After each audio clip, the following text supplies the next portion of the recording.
বিসমিল্লাহির রহমানির রহিম। অত্যন্ত দুঃখ ভারাক্রান্ত হৃদয় নিয়ে আমরা এখানে কথা বলতে হচ্ছে আমাদেরকে।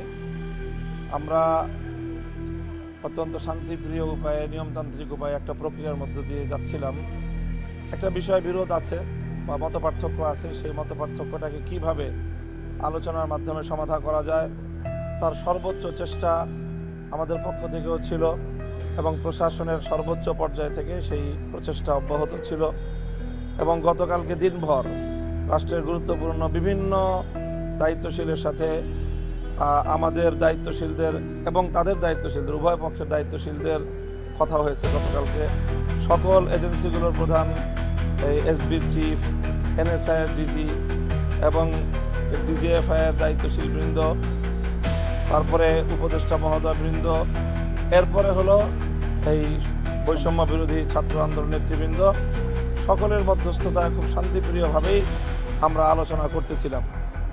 এবং গতকালকে যখন আমরা রাত প্রায় 3টা থেকে এখানে আমরা বৈষম্য বিরোধী ছাত্র আন্দোলন নেতৃবৃন্দের সাথে আমাদের এখানে বৈঠক চলছিল, সেখানে সার্জিস আলম এবং হাসনাত আবদুল্লাহ সহ তারা ছিল। তারা সাতবন্দীদের সাথে আলোচনা করে এসে কিছু প্রস্তাবনা নিয়ে আমাদের এখানে এসেছিল আলোচনা করার জন্য। সেই আলোচনার মধ্যেই তারা জানতে পারলো সামাজিক যোগাযোগ মাধ্যমে যে ওখানে টঙ্গীতে সাতপন্থীরা হামলার প্রস্তুতি নিচ্ছে বা হামলার করছে। এই ধরনের প্রস্তুতির আভাস পেয়েই তারা তখন এখান থেকে ফোনে তাদের দায়িত্বশীলদের সাথে এখানে আমাদের সামনে বসে তারা যোগাযোগ করলো।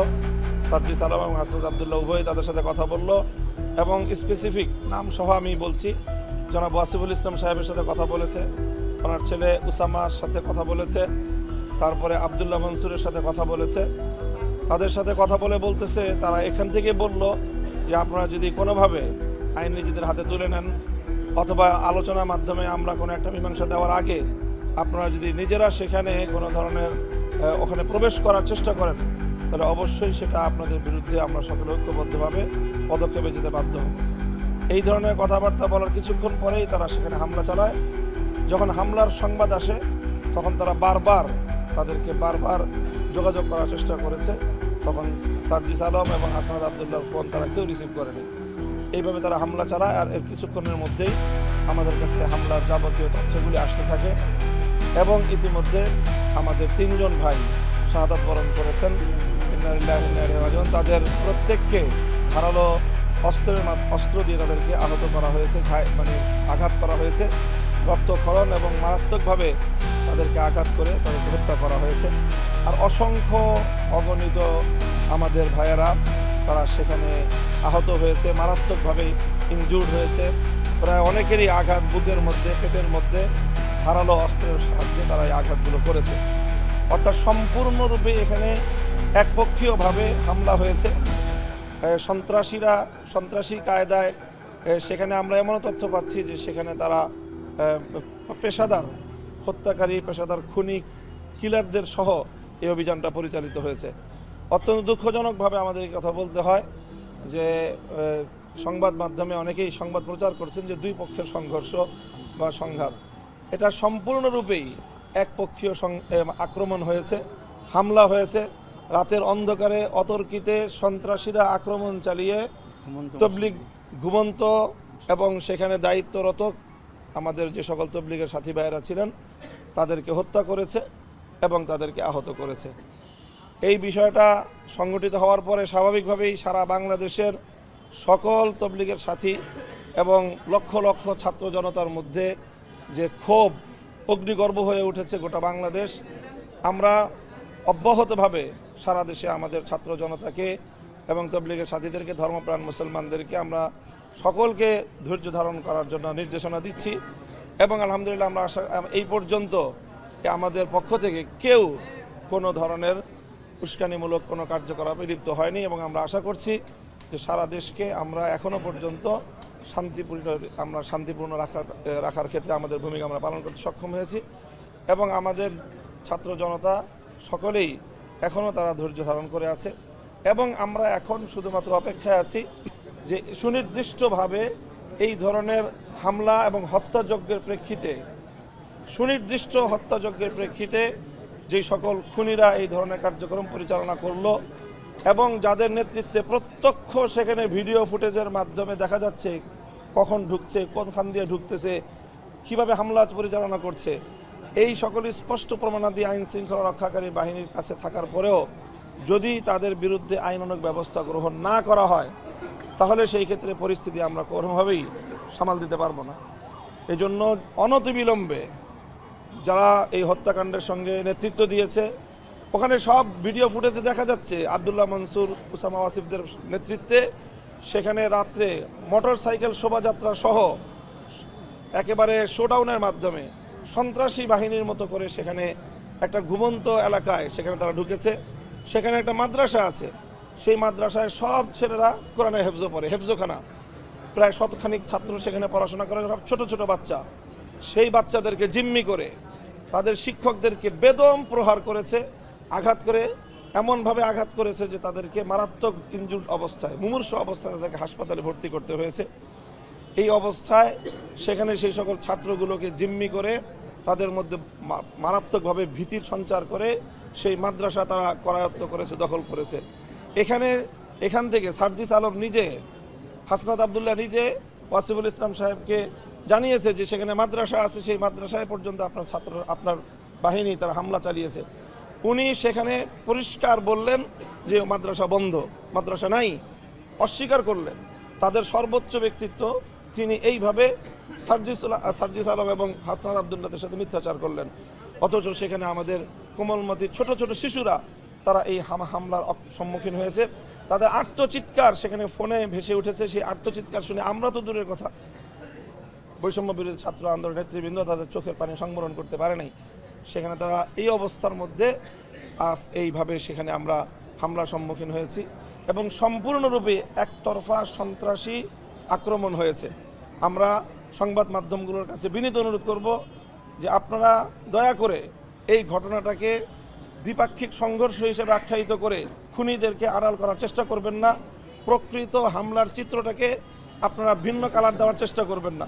যদি আপনারা এটা করেন তাহলে সংবাদ মাধ্যম তাদের দায়িত্ব পালন করতে আমি মনে করি যে ঐতিহাসিকভাবে আপনাদের ভুল হবে এবং সেটার ক্ষেত্রে প্রকৃত ঘটনার প্রকৃত দোষীরা আড়ালে চলে যাওয়ার হয়তো সুযোগ পেতে পারে। আচ্ছা মামুন ভাই, আর 10 দিন পরে হচ্ছে আপনাদের ইজতেমা শুরু হওয়ার কথা ছিল। আজকে রাতে, অর্থাৎ যে রাত গেল, এই রাতে একটি আপনাদের জন্য একটা মর্মান্তিক বেদনাদায়ক একটা ঘটনা ঘটেছে। এখন আপনারা কি ইজতেমা পালন করবেন? আপনাদের এখন সিদ্ধান্ত? ইজতেমা আরো পরে, আমরা এই মুহূর্তে কোনো সিদ্ধান্ত ঘোষণা করছি না। আমাদের পক্ষ থেকে ওলামা সম্মেলন আহ্বান করা হয়েছে আমাদের মুরব্বীদের পক্ষ থেকে। কিছুক্ষণের মধ্যে ওলামা সম্মেলন শুরু হবে। সেই ওলামা সমাবেশে সিদ্ধান্ত হবে, সেই সিদ্ধান্ত আমরা জানিয়ে দিব এবং সেই সিদ্ধান্তের প্রেক্ষিতে আমরা আমাদের পরবর্তী পদক্ষেপগুলো নিব। হ্যাঁ, ওলামা সম্মেলনে চলমান এই যে পরিস্থিতি, এই যে তারা আক্রমণের শিকার হলাম এবং আমাদের লোকজন যে নিহত হলো, আহত হলো, হতাহত হলো, এবং এইভাবে প্রশাসনের নাকের ডগায় প্রকাশ্যে দিবালোকে রাষ্ট্রের বিরুদ্ধে সরাসরি যুদ্ধ ঘোষণা করেছে।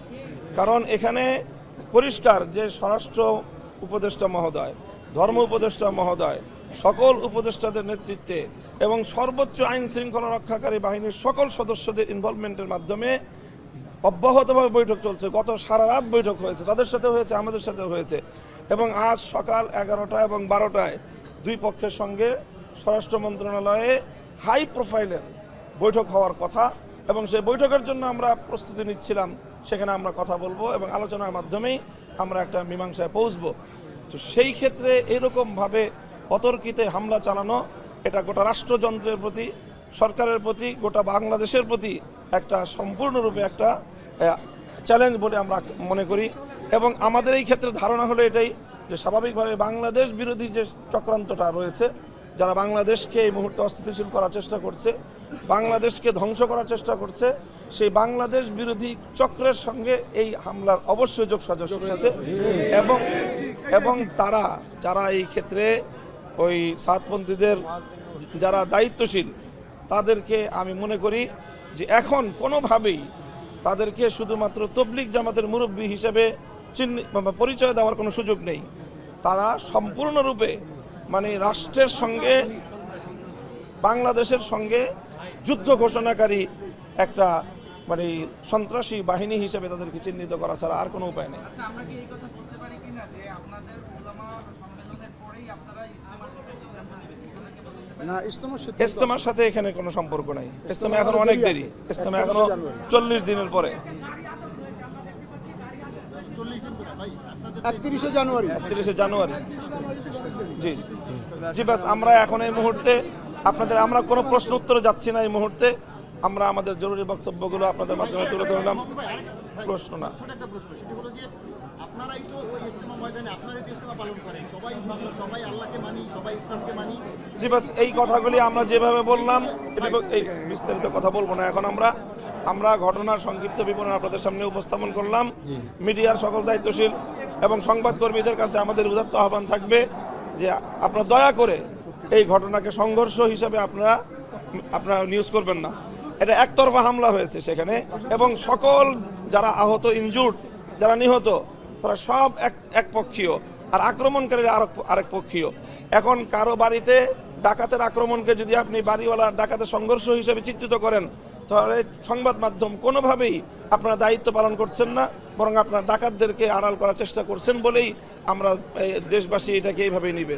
কাজেই আপনাদের কাছে আপনারা যাচাই করেন, প্রয়োজনে আপনারা তথ্য দেখেন যে গত রাত্রের এই আক্রমণ, শেষ রাতের গভীর রাত্রের ঘুমন্ত মানুষের উপরে এই আক্রমণে কোনোভাবে আমাদের এই জুবায়েরপন্থী হিসেবে আপনারা যাদেরকে আখ্যায়িত করছেন বা সুরাই নিজামের অনুসারী বলে যাদেরকে আখ্যায়িত করা হচ্ছে, তাদের কারো কোনো ন্যূনতম কোনো ইনভলভমেন্ট ছিল কিনা আক্রমণের ক্ষেত্রে আপনারা সেটা যাচাই করে যথাযথভাবে আপনারা সংবাদ প্রচার করবেন।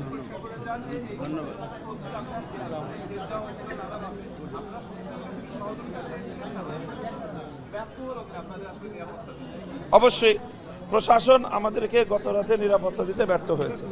অবশ্যই যদি তারা প্রশাসন যথাযথভাবে দায়িত্ব পালন করতে সক্ষম হতো, তাহলে কোনোভাবেই এই প্রাণহানি ঘটতো না। সালাম, সকলকে ধন্যবাদ।